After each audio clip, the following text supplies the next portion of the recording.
Usa ka programa ang gilusad karon sa mga sundalo sa 10th Infantry Division pinaagi sa 701st Infantry Brigade sa Philippine Army ug Provincial Government sa Davao Oriental nga gitawag og Davao Oriental Bayanihan Program. Nanguna mismo ang Provincial Task Force to End Local Communist Armed Conflict sa launching nga gipahigayon sa Sitio Lagdec, Barangay Maragatas, Lupon, Davao Oriental.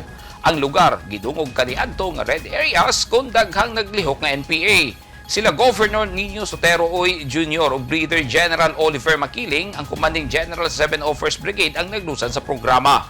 Adunay gidalit nga serbisyo ato sa launching sama sa free medical dental programs, agricultural activities, social services assistance ug driver's license renewal. Aduna say one-on-one forum aron matubag ang mga mulo sa mga tao sa lugar. Nakabenepisyo sa programa ang mga kanhi rebelde diin aduna sila'y panginabuhian o gipamiyembro pa sila sa Davao Oriental Former Rebels Association.